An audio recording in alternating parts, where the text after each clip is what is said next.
I sit cross-legged on the hardwood floor of my parents' Portland living room, surrounded by torn wrapping paper and the artificial pine scent of Christmas morning. My sister Chelsea twirls her manicured fingers around a set of shiny BMW keys, the metal catching the twinkling lights from the tree as she pirouettes like a teenager instead of a 32-year-old woman. "I can't believe it," she squeals, bouncing on her toes. "My own Beamer." Dad beams at her with unfiltered pride, Mom clasping her hands beneath her chin like she's witnessing a miracle.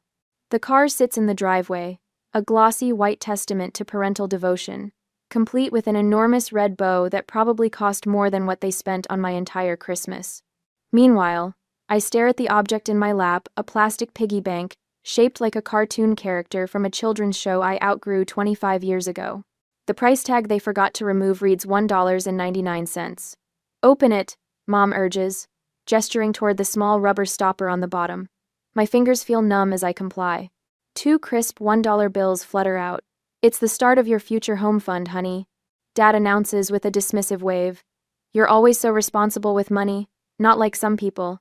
He winks at Chelsea, who pretends to look offended. The silence stretches like taffy between us until Mom fills it. Chelsea needs reliable transportation for her new graphic design clients. Those artsy types expect a certain image, you know.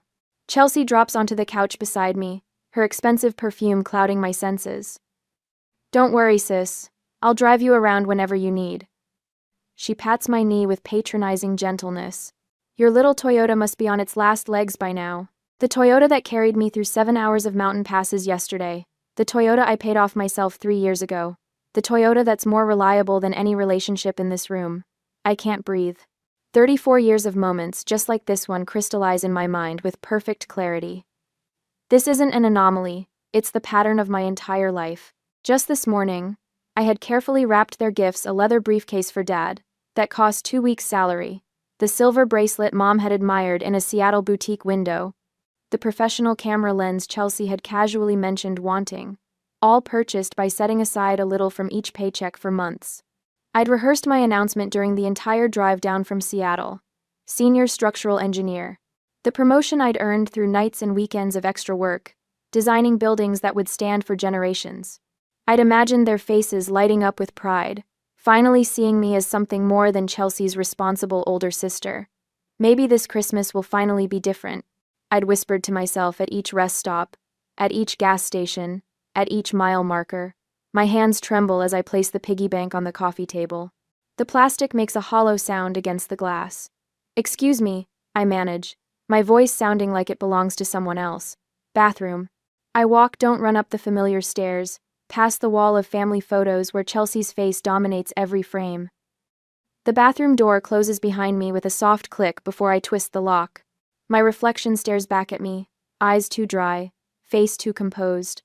I press my palms against the cold marble counter, waiting for tears that won't come. The pressure builds in my chest instead, like concrete hardening around my lungs. People talk about heartbreak like it's abstract. It's not. I feel each chamber of my heart contracting painfully, blood struggling to push through narrowing vessels. My sternum aches like someone has pressed a knee against it. This is what dying feels like, I think. Not dramatic, just diminishing. The night stretches endlessly as I lie awake in my childhood bedroom, listening to Chelsea's laughter from downstairs as she and my parents plan her first road trip in the new car. At 2:17 a.m., I finally sit up. I pack quickly, taking only what matters: the faded, stuffed bear my grandmother gave me, the photo album from college, the small wooden box containing my first professional blueprint. The expensive gifts I've given them over the years stay where they are. They were never about gratitude anyway. The house is silent as I carry my suitcase down the stairs. My house key lies cold in my palm for a moment, before I place it on the kitchen counter beside the coffee maker that will brew in 3 hours. They have made their choice. Now I'm making mine. Streetlights blur into watery halos as I navigate empty highways. The dashboard clock reads 3:42 a.m., Christmas morning. My windshield wipers battle against thickening snow while Bing Crosby croons about white Christmases from the radio. I twist the volume knob until his voice fades to silence. "Have yourself a merry little Christmas," I whisper to the empty passenger seat, my voice breaking on "merry." The irony burns like acid. Through Portland's southern outskirts, my Toyota's heater struggles against the December chill. 7 years old with 200,000 miles, this car carried me through college, first jobs, promotions. It never complained about mountain passes or tight parking spots. Unlike the gleaming BMW sitting in my parents' driveway with its ridiculous red bow, my car earned its place in my life. Around 6, my phone buzzes against the center console. I glance down to see Mom's face lighting up the screen. Not, "Are you safe?" Or, "Please come home." Just, "Did you remember to pay the electric bill for the cabin before you left Seattle?" The cabin they bought for weekend getaways that Chelsea uses for Instagram photo shoots. A semi-truck passes, spraying slush across my windshield. For 3 terrifying seconds, I drive blind until the wipers clear enough space to see. My hands shake against the steering wheel as memories flood faster than the wipers can clear them away. 5th birthday. Chelsea's princess party with professional decorations, pony rides, and a 3-tier castle cake, 30 neighborhood kids in party hats. My celebration the following year: grocery store sheet cake, 2 friends from kindergarten, party supplies from the dollar bin. Your sister needs the social stimulation. Dad explained when I asked why. You're more independent. Independent. Their code for, you don't need us. High school graduation. Valedictorian. My carefully crafted speech about persistence and dreams. Empty seats in the family section because Chelsea's junior varsity soccer team had an away game. We'll watch the recording, Mom promised. The VHS tape sat unwrapped on my dresser until I left for college. Your sister needs the encouragement, Mom said. You always succeed without our help. Without help. Their code for, you're on your own. College years flash before me as highway signs count down miles to the California border. Working 25 hours weekly at the campus bookstore and cafeteria. Taking maximum course loads to graduate early. Stretching student loans and scholarships while Chelsea explored artistic inspiration across Europe on our parents' dime. Your sister needs to find herself. Dad insisted during one of our rare phone calls. You've always known exactly who you are. Known who I am. Their code for, you don't deserve exploration. My phone buzzes again. Dad this time. I let it ring until voicemail catches it. The first hint of dawn lightens the eastern horizon as tears blur oncoming headlights into golden streaks.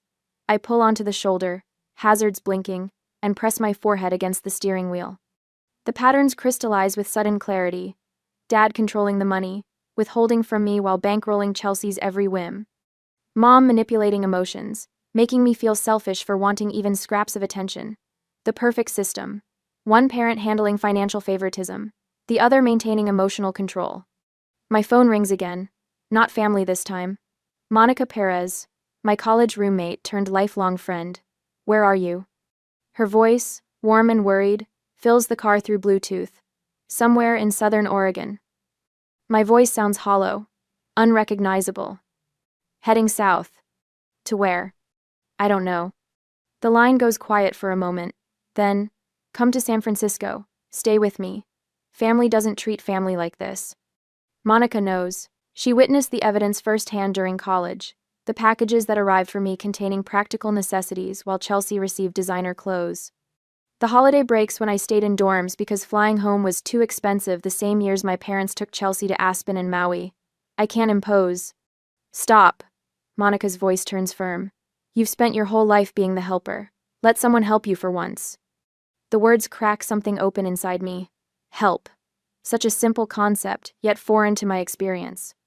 In my family, help flows one direction toward Chelsea, toward my parents, never toward me. Okay. I whisper, surprising myself. Text me your location every hour. Drive safe. I'm making up the guest room. The call ends. I ease back onto the highway, wipers clearing fresh snow. For the first time since leaving Portland, my shoulders lower slightly from their defensive hunch. By 7:30 a.m., I cross the California state line. The Welcome to California sign gleams in early sunlight. My phone screen shows 17 missed calls, 32 text messages. With deliberate motions, I turn off notifications from Mom, Dad, and Chelsea.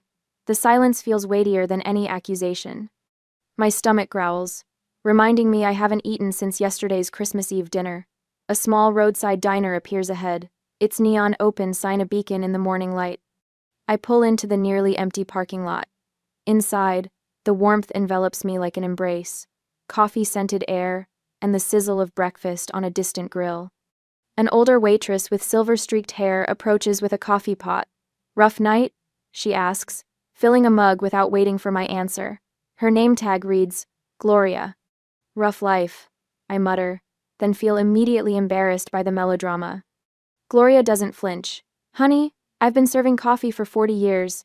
I know heartbreak when I see it. Family or boyfriend?" "Family." She nods, sliding a menu toward me. "Blood makes you related. Love and respect make you family." Her weathered hand rests briefly on mine.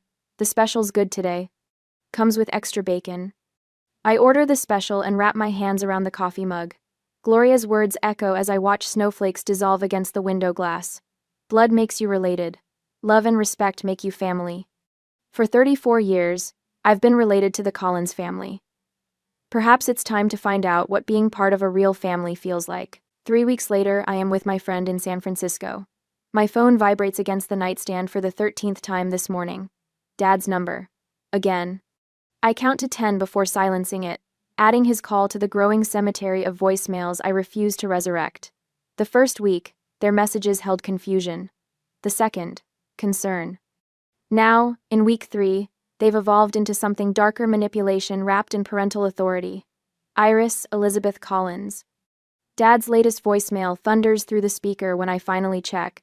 "If you don't return this car immediately, I'll report it stolen. This childish behavior has gone on long enough." The Toyota. My Toyota. The one with my name on the title and 7 years of paid-off receipts. I crush the throw pillow against my stomach, swallowing the acid that rises in my throat. Mom's message follows. "The doctor says my blood pressure is dangerously high because of the stress you're causing. Is that what you want? For me to end up in the hospital because you're being selfish?" I delete them both without responding, though my finger hovers over the screen longer than I care to admit. My temporary sanctuary in Monica's spare bedroom feels both foreign and familiar. The walls are painted a soft terracotta that catches the morning light, warming the space in ways my Seattle apartment never did. On the dresser, my laptop displays an email I've rewritten 14 times. "Dear Mr. Sanderson." Dear Mr. Sanderson. I'm writing to formally request a transfer to the San Francisco office, effective immediately. My finger clicks send before I can reconsider. No family connections, no favors called in. Just my work record, my reputation, my worth as a structural engineer. 3 hours later, the approval arrives in my inbox, just like that, as if I've always been capable of creating my own path. "You got it?" Monica appears in the doorway, reading my expression. Her dark curls frame a face lined with genuine happiness for me. The concept still feels foreign, someone celebrating my accomplishments without making them about themselves. "I start Monday," I confirm. "Now I just need to find a place." "I start Monday." Monica grins. "Already called Andrea from book club. She manages apartments in Mission District.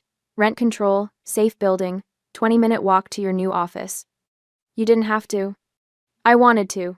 She cuts me off, dropping onto the bed beside me. "Friends help friends, no strings attached. Novel concept for you. I know."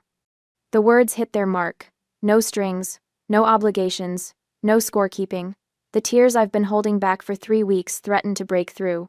"I made you an appointment too," she adds, sliding a business card onto my laptop. "Dr. Levine, Tuesday at 4. The card reads, "Elaine Levine, PhD, Family Therapy." "I'm not crazy," I whisper. "No," Monica agrees. "But you've been carrying something heavy for a very long time. It might help to put it down somewhere safe." On Tuesday afternoon, the therapist's office smells like lemon furniture, polish, and old books. Dr. Levine wears reading glasses on a beaded chain and sensible shoes that make no sound on the carpet. She doesn't rush to fill silences, just waits while I struggle to form words that have never been spoken aloud. Favoritism? I finally say, the word hanging between us like a newly discovered planet. My entire life. "And how did that make you feel?" she asks. "Like I was worth exactly $2, I answer. Later that week, the apartment Andrea shows me is small, 650 square feet with a kitchenette barely wide enough for a refrigerator. But the windows face west, catching afternoon sunshine that spills across hardwood floors. It's mine by nightfall. I buy a futon, a lamp, and a small desk. Nothing more. The emptiness feels intentional rather than impoverished. Space to grow into. Monica drags me to a community center the following Saturday. Pottery class, she announces. You need something that isn't work or therapy. I protest until my hands sink into cool clay, feeling it yield and resist simultaneously. The instructor, a woman with silver hair and paint-spattered overalls, stands behind me. Don't force it, she murmurs. Listen to what it wants to become. My fingers tremble as they shape something from nothing. By class end, I've created a small, imperfect bowl with uneven edges. It's hideous and beautiful, and entirely mine. The first video call comes 4 weeks after Christmas. I answer on the third ring, steeling myself against the familiar surge of guilt their faces trigger. Where have you been? Dad demands immediately. His face fills the screen, red with indignation. Your mother has been worried sick. Behind him, Mom dabs at eyes that remain strategically dry. San Francisco, I answer calmly. I transferred offices. Without discussing it with us first? Mom interjects, pushing into frame. How could you be so inconsiderate? The old pull tugs at my chest, apologize, placate, make it right. But Dr. Levine's words echo. Your feelings are valid. Their reactions belong to them, not you. I needed space, I say instead. Space from what? Dad barks. From family? From responsibility? From growing up? From feeling invisible, I reply, surprised by the steadiness in my voice. From being valued less than Chelsea. From trying to earn love that should have been freely given. Mom's tears flow instantly, right on cue. How can you say such hurtful things? We've always loved you both the same. I'm not responsible for your feelings anymore, I tell her. The words feel like stones I've been carrying in my mouth for years, finally released. I'm responsible for mine. Dad slams his palm against the table. This conversation is over until you're ready to apologize. Then I guess we're done talking, I answer, and end the call. In days to come, the rumors reach me through LinkedIn messages and texts from former coworkers. According to family lore, I've had a mental breakdown. I'm living in squalor. I've joined a cult.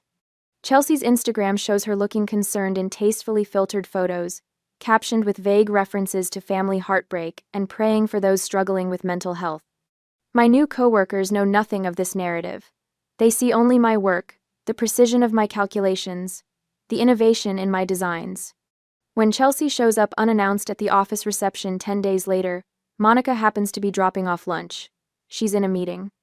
Monica informs her coolly, and she'll remain in meetings indefinitely for uninvited visitors. My therapy group meets Wednesday evenings in a church basement that smells of coffee and old hymnals. 8 strangers connected by similar wounds. Family doesn't get a pass just because they're family, says Raymond, a 60-year-old accountant who hasn't spoken to his brother in 20 years. Love without respect isn't love, it's possession. So, the words settle in my chest like truth. 6 months after Christmas, my apartment has transformed. Pottery lines the windowsills, each piece more refined than the last. A proper bed has replaced the futon. The promotion to senior project manager came with a raise that ended any lingering financial anxiety. On my bookshelf sits the plastic piggy bank. I've filled it with crisp $2 bills, one for each week of freedom. Not as punishment, but as a reminder. Sometimes the smallest betrayals reveal the largest truths. The first holiday season approaches with both dread and relief. No presents to buy that won't be appreciated. No performances to maintain. No diminishment to endure. Just me in a space I've created, becoming someone I'm finally learning to value. Worth far more than $2. A month later, the ivory envelope sits on my kitchen counter like a landmine. 3 days it's been there, untouched. Cousin Vanessa's wedding invitation. My name in swooping calligraphy, Iris Collins. No, +1. Just me. Expected to return to the fold unaccompanied. So, what are you thinking, Doctor? Winters asks, her office chair creaking as she leans forward. I trace the edge of the armrest, counting the brass tacks one by one. I'm going. Her eyebrows rise slightly. That's a change from last week. On my terms, I add quickly. I've booked a room at the Hilton 4 blocks from the venue. Dad called twice, insisting I stay at their rental house with everyone. And what did you say? Nothing. I smile, remembering the satisfaction of letting his voicemail fill with increasingly desperate messages. The boundary is the message. 7 months of therapy has taught me the vocabulary of self-protection. 7 months after Christmas drove away. 7 months of rebuilding myself, one therapy session, one pottery class, one peaceful evening alone at a time. During the session, my phone buzzed. Chelsea. The third text today. Can't wait to see you next weekend. We need sister time before the wedding madness. I slide the phone back into my purse without responding. Dr. Winters notices. Your sister again? Suddenly we're best friends. I laugh, but it comes out hollow. She never texted this much when we lived in the same city. What do you think she wants? A ride from the airport. Money. The old Iris who carried her emotional baggage along with her actual luggage. I run my fingers across the fabric swatch on my lap, midnight blue silk for the dress I've commissioned. 3 fittings to ensure it hangs perfectly from my shoulders, skims my curves without apology. The color of power, not reconciliation. They've enlisted flying monkeys, I tell Dr. Winters. Uncle Pete called last night about how families need to stick together. Aunt Judith emailed about forgiveness being divine. Even Vanessa's fiancé sent a Facebook message. They're coordinating. And how does that make you feel? Before therapy, I would have said fine. Always fine. Instead, I trace the physical truth of my emotions. The tightness in my throat, the cold sweat along my hairline, the slight tremor in my fingers. Terrified. I admit. But also, ready. Later that evening, I spread the seating chart Vanessa accidentally included in a group email across my kitchen table. There I am, placed between my parents, directly across from Chelsea. The family tableau was restored. I reach for my phone. Vanessa, it's Iris. I have a small request about the seating arrangements. Friday arrives with San Francisco fog that burns away as my plane takes off. The clouds part somewhere over Oregon, revealing the landscape of my childhood. My heartbeat quickens as we begin our descent into Portland. The rehearsal dinner location glows golden against the twilight sky. I stand on the sidewalk, touching the smooth stone pendant Monica gave me before I left. Strength isn't about not feeling fear, she'd said. It's about feeling it and walking forward anyway. I straighten my shoulders and pull open the heavy wooden door. Conversations halt mid-sentence. Heads turn. My mother's hand flies to her throat. My father's drink pauses halfway to his lips. I've changed. The Iris who fled at Christmas was a shadow. This woman in tailored black pants, emerald silk blouse, and heels that announce each step with authority, is solid. Present. The diamond studs in my ears catch the light as I scan the room, nodding acknowledgments without rushing toward anyone. Chelsea approaches first, arms outstretched, but something is different. The designer watch is gone. The highlights in her hair have grown out. Her smile seems strained rather than entitled. You look amazing, she says, embracing me briefly. Thank you. I step back, maintaining the space between us. How's the BMW treating you? Her eyes dart away. I, had to trade it in. Got a Honda. More practical, you know? Beyond her shoulder, I spot my parents huddled with Aunt Martha. Mother dabs at her eyes with a cocktail napkin. Father's shoulders slump forward in a posture I've never seen before. Cousin Tara appears at my elbow, vodka tonic in hand. God, am I glad you're here, she whispers. You wouldn't believe the drama since Christmas. Oh? Your parents are selling the house. She leans closer. Medical bills, they say, but everyone knows they've been floating Chelsea for years. Reality finally caught up. Before I can respond, a waiter circulates with champagne. I take a glass, watching the bubbles rise and burst against the surface. Just like the family stories, what rises eventually pops. Uncle Simon approaches, clasping my free hand. You're looking well, Iris. That job in San Francisco must agree with you. Senior project manager now, I say, the words still tasting new on my tongue. His eyes widen. No kidding? That's wonderful. More relatives orbit toward me throughout the evening. Cousin Michael confesses he always noticed how differently I was treated. Aunt Martha hugs me too tightly, whispering, Your father lost his job 3 months ago. Your mother's on anxiety medication. I absorb each revelation with the strange detachment of someone watching waves break against a shore from which they've retreated to higher ground. My father corners me during cocktail hour, bourbon heavy on his breath. Family sticks together, Iris. His voice carries the familiar weight of authority, but something essential has crumbled beneath it, no matter what. Does it, Dad? I meet his gaze without flinching. Or do some family members stick together while others get pushed aside? His face reddens. We've always supported you. $2 in a piggy bank. The words come out softer than I expected, but they land with precision. That was your definition of support. He opens his mouth, closes it, then walks away.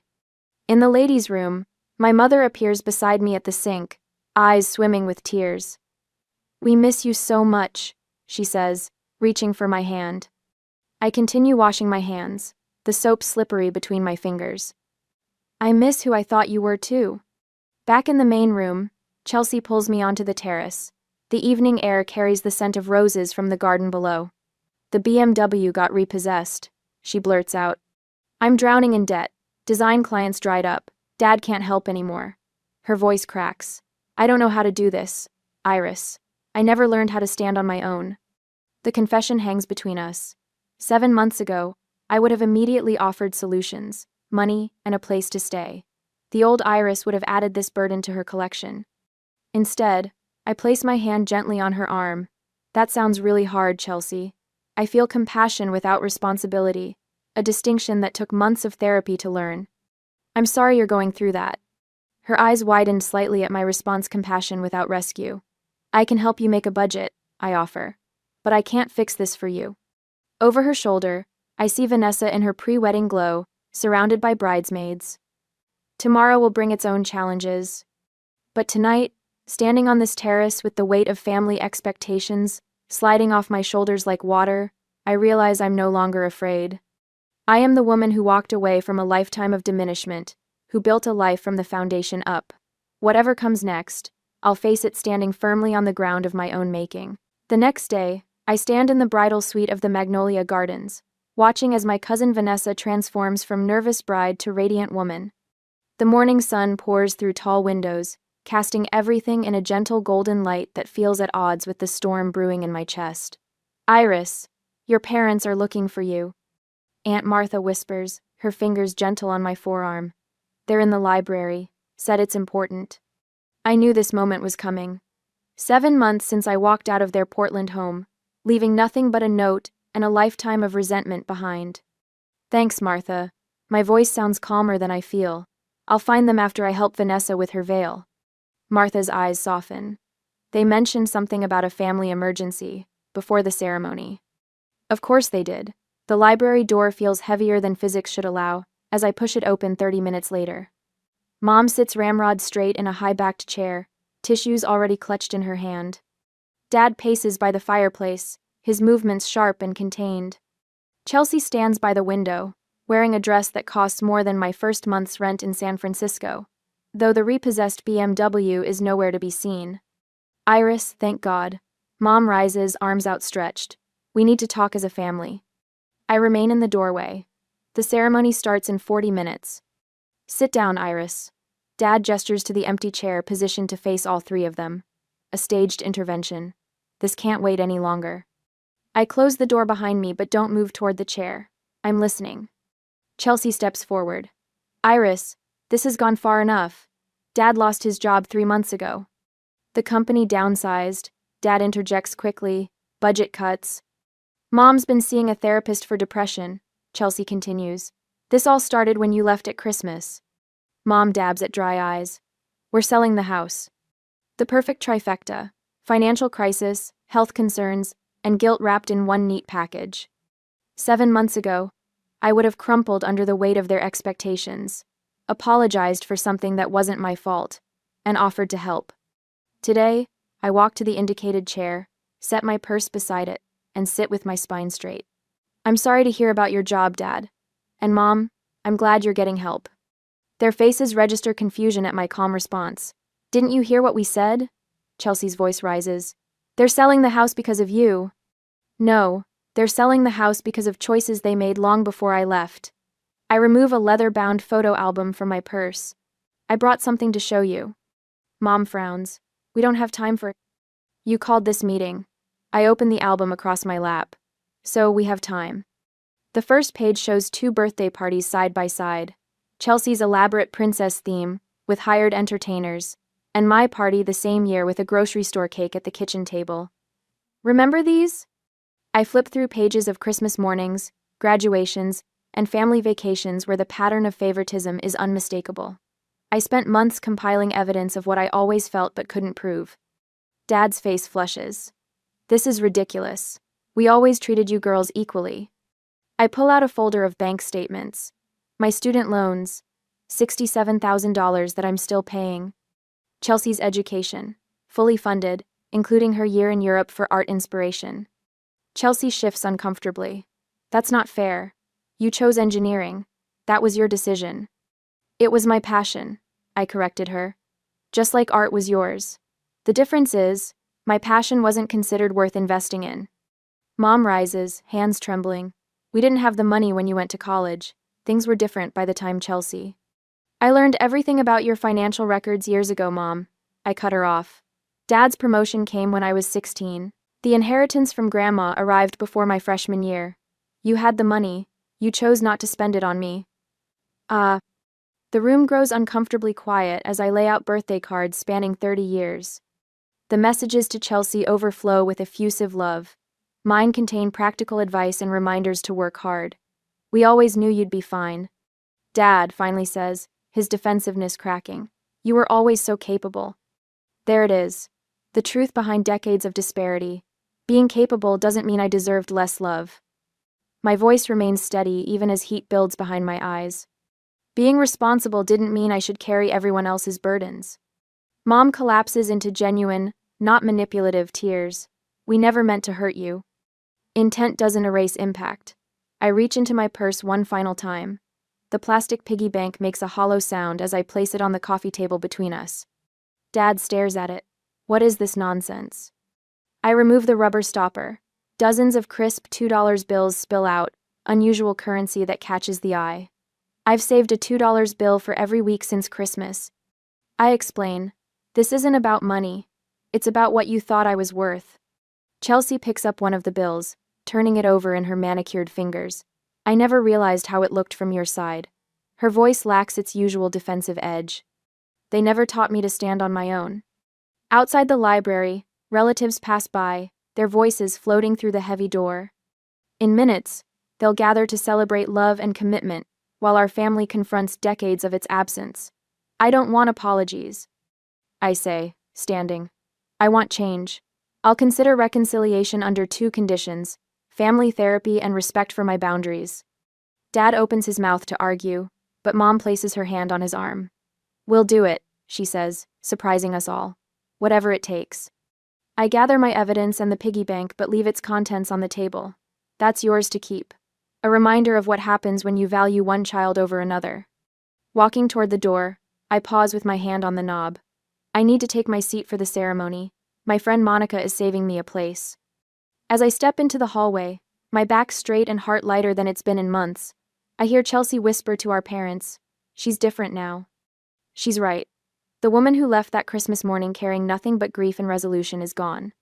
In her place stands someone who finally understands her own worth isn't measured by what others think she deserves, but by what she refuses to accept. On Christmas, the sunshine spills across the hardwood floors of my San Francisco apartment as friends gather around a table that actually belongs to me. The scent of rosemary and sage from the roasting turkey mingles with laughter, real laughter, not the strained kind that used to echo through my parents' house. To Iris, Monica raises her glass, her dark curls catching the light from the window. Who builds bridges better than anyone I know, both at work and in life? My cheeks warm at the toast. 1 year ago today, I placed a house key on a counter and drove away from everything familiar.